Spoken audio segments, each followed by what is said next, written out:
నీ బాధ్యత లేని ప్రకటనలో నీ ఇష్టం వచ్చినట్టు నీ మూడ్ను బట్టి నువ్వు పోగొట్టుకున్న వ్యాపారం, నువ్వు వదిలేసిన వ్యాపారం, నీ బళ్ళు సీజే ఫైనాన్స్ కంపెనీ వాళ్ళు మీ వ్యవహారాలన్నీ తెచ్చి మా పార్టీకి మా నాయకుడికి రుద్దటానికి నీకు ఎవరు అధికారం ఇచ్చారని చెప్పి నేను కేసినేని నానిని ప్రశ్నిస్తూ ఉన్నాను.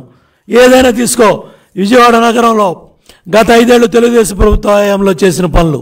ఈ అసమర్థుడు జగన్ రెడ్డి, నువ్వు ఎంపీగా 5 ఏళ్ళు తెలుగుదేశంలో ఉన్నావు, ఇవాళ 5 ఏళ్ళు అపోజిషన్లో ఉన్నావు.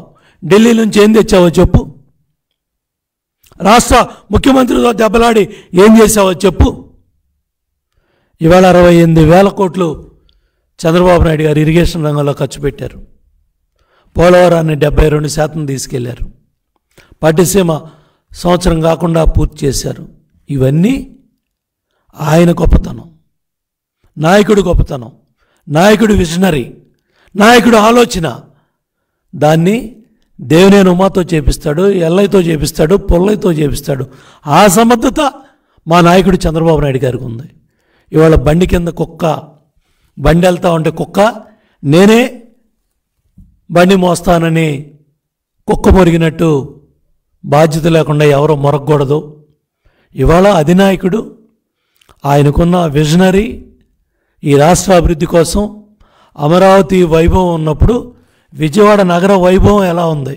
వ్యాపారస్తులను అడుగు, ఉద్యోగస్తులను అడుగు, సామాన్య కార్యకర్తలను అడుగు. ఇవాళ నువ్వు పార్టీ మార్చి చంద్రబాబు నాయుడు గారిని తిట్టేటప్పుడు నెల రోజులుగా ఉద్యమం చేస్తా ఉన్న అంగన్వాడీ అక్క చెల్లెలు నీ కనపడలా, రోడ్డు ఎక్కిన ఆశా వర్కర్లు నీ కనపడలా, దెబ్బలు తిన్న సర్వశిక్ష అభియాన్ ఉద్యోగస్తులు నీ కనపడలా. నిన్న టీచర్ల అక్క చెల్లెల్ని, అన్నదమ్ముల్ని, టీచర్లను పట్టుకొని పోలీసులు లాక్కెళ్తా ఉంటే, లాఠీలతో పోలీస్ స్టేషన్లో పడేస్తూ ఉంటే, కొడతా ఉంటే నీకు కనపడలా. కానీ నీకు Vijayawada MP seat YCP B form మాత్రమే కనపడింది. మళ్ళీ చెప్తున్నా, ఇవాళ అమరావతి ఒక ప్రజా రాజధాని, అమరావతి దేవతల రాజధాని. ఇవాళ ఆంధ్రప్రదేశ్ రాజధానిగా, అమరావతి ప్రజా రాజధానిగా తెలుగుదేశం జనసేన ప్రభుత్వం అధికారంలో రాగానే అమరావతి పూర్వ వైభవం, అమరావతి రాజధాని నిర్మాణం చంద్రబాబు నాయుడు గారి చేతుల మీద జరుగుద్ది. ఆ వైభవం ఆ విజయవాడ మహానగరమే కాదు, గుంటూరు మహానగరమే కాదు, ఈ రాష్ట్రంలో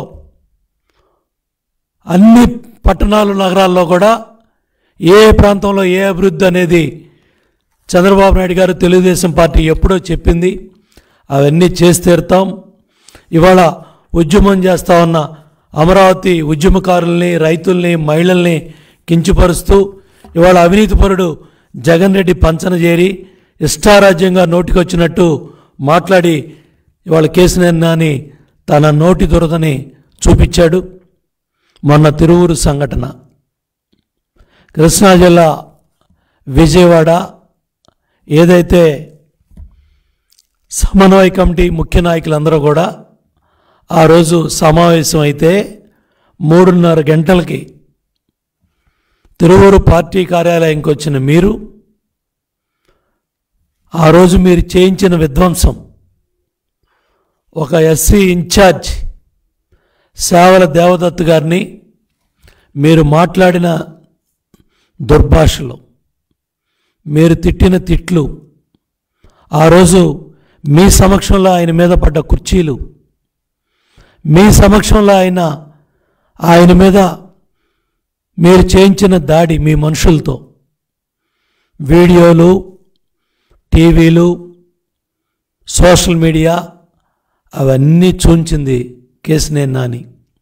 నీ అహంకారాన్ని, నీ నోటి దుర్స్థానాన్ని, నీ మాటల పైత్యాన్ని ఒక ఎస్సీ నాయకుడి మీద, ఒక ఎస్సీ ఇన్ఛార్జ్ మీద, ఎన్ఆర్ఐగా అక్కడ హాస్పిటల్ నిర్మాణం చేసి పార్టీ ఇన్ఛార్జిగా తిరువూరు బాధ్యతలు నిర్వహిస్తున్న వ్యక్తి ఆయన కార్యాలయానికి వెళ్ళి ఆయన్ని దుర్భాషలాడి, ఆయన్ని తిట్టి, ఆయన మీద దాడి చేయించి దగ్గర ఇవాళ 34 మంది కార్యకర్తల్ని, నాయకుల్ని తిరువూరు నియోజకవర్గంలో ఎఫ్ఐఆర్లో నువ్వు చేసిన అరాచకానికి, నువ్వు చేసిన దాడికి, విధ్వంసానికి, నువ్వు నీ ఫోటో కోసం అక్కడ ఫ్లెక్సీలు చింపి, కుర్చీలు ఎరగొట్టి, కుర్చీలు విసిరేసి, ఒక ఎస్సీ ఇన్ఛార్జి దేవదత్తి మీద మీరు చేయించిన దాడికి 10 మంది తెలుగుదేశం పార్టీ కార్యకర్తలు, నాయకులు తిరువూరు జైల్లో ఉన్నారు. మీ కళ్ళకు కనపడలేదా? జైలుకి వెళ్తే మీకు 3 కనపడ్డారు, 10 మంది కనపడలా. ఇదేనా కార్యకర్తల పట్ల, నాయకుల పట్ల గౌరవం? మీ అహంకారానికి ఇవాళ 10 మంది తెలుగుదేశం పార్టీ కార్యకర్తల, నాయకులు జైల్లో ఉన్నారు. నూజివీడు జైల్లో ఉన్నారు. దానికి ఏం సమాధానం చెప్తారు వాళ్ళ కుటుంబ సభ్యులకి? నీకోసం కష్టపడ్డ కార్యకర్తల, నాయకులు వాళ్ళు ఇవాళ దగ్గర 24 మంది కార్యకర్తల, నాయకులు వారం రోజులుగా ఇళ్ల దగ్గర లేరు. ఇంకా 14 మంది నాయకుల మీద వైసీపీ గోండాలు ప్రభుత్వం కేసు పెడతా ఉంటే, నీకు సంబంధించిన కార్యకర్తలని, నాయకుల్ని బూతుల మంత్రి కొడాల నానితో కలిసి, పోలీసు ఉన్నతాధికారులతో కలిసి ఆ పేర్లు తీయించిన మాట వాస్తవం కాదా? కేసినేని నాని అని అడుగుతున్నా. మరి మీకు సంబంధించిన నాయకులు 5-6 పేర్లు తీసేటప్పుడు మిగతా కార్యకర్తల నాయకుల పేర్లు ఎందుకు తీయించలేకపోయావు? ఎందుకు లాలూచి పడలేకపోయావు? ఒక 5-6 నాయకుల కోసం లాలూచి పడ్డ నువ్వు మరి ఇంతమంది మీద, 38 మంది మీద కేసులు ఎందుకు పెట్టించావు? నీ అహంకారం, నీతో తొందరపడతానో, నీ దురుస్తానో, దానివల్ల ఇవాళ 38 మంది తెలుగుదేశం పార్టీ కార్యకర్తలు, నాయకులు, వాళ్ళ కుటుంబ సభ్యులు కన్నీళ్లు పెట్టుకుంటా ఉన్నారు. 10 మంది నిన్న నూజివీడు జైలుకి వెళ్ళి చూసి వచ్చాను. కొంతమంది బీపీతో, షుగర్తో, అక్కడ ఉన్న వాళ్ళు పెట్టే నూకల బియ్యం తినలేక అనారోగ్యం పాలై జైల్లో ఉన్న 10 మంది కార్యకర్తల, నాయకులు కన్నీళ్లు పెట్టుకుంటే, బాధపడుతుంటే చూశా. కానీ వాళ్ళు భయపడలా, ధైర్యంగా ఉన్నారు. పార్టీ కోసం, నాయకుడి కోసం మీరు చేసిన విధ్వంసాన్ని కూడా వాళ్ళు ఏం భయపట్ల. జైల్లో ఉన్నప్పటికి కూడా ధైర్యంగా ఉన్నారు. మీ అహంకారానికి ఇవన్నీ కూడా నేను మీ దృష్టికి తీసుకొస్తున్నాను.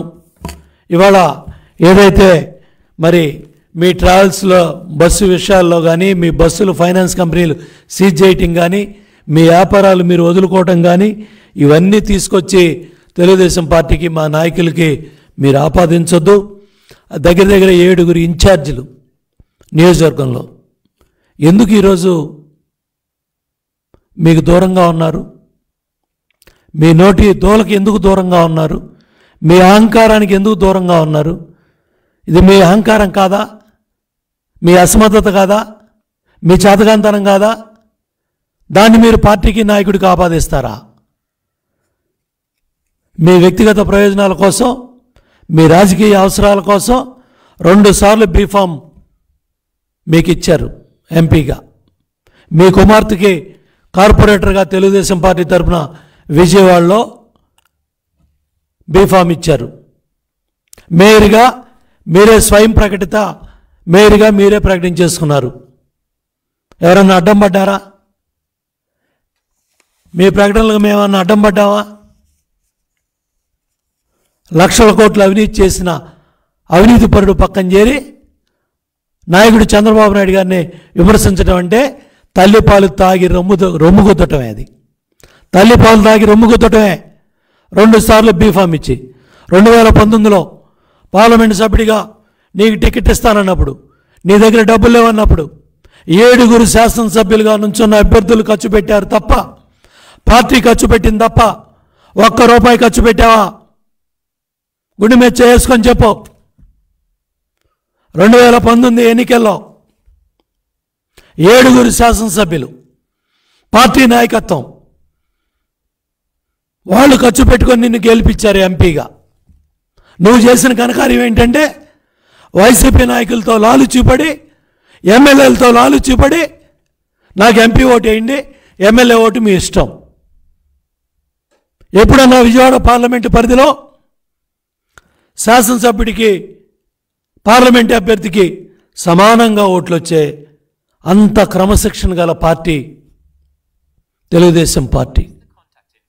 ఎప్పుడు కనీసం 150 ఓట్లు 200 ఓట్లు కూడా ఎక్కువ తక్కువ వచ్చేవి కాదు. అటువంటిది 5 సంవత్సరాలు శాసనసభ్యుడిగా పార్లమెంటు సభ్యుడిగా నువ్వు నీ ఇష్టారాజ్యంగా శాసనసభ్యుల్ని నాయకుల్ని కించపరుస్తూ కూర్చోబెట్టి నీ ఇష్టం వచ్చినట్టు మాట్లాడి ఎన్ని దుర్భాషలాడినా కూడా నాయకుడి మీద గౌరవం, పార్టీ క్రమశిక్షణ, ప్రతి ఒక్క కార్యకర్త నాయకుడు కూడా నీ అహంకారాన్ని నువ్వెంత ప్రదర్శించినా, నువ్వెంత నోటి దురుసు తనం చూపించినా ఎవరూ మాట్లాడలేదే. పార్లమెంటు సభ్యుల నిధులు కూడా కార్యకర్తలు అడిగితే ఇస్తారు, నాయకులు అడిగితే ఇస్తారు పార్టీ.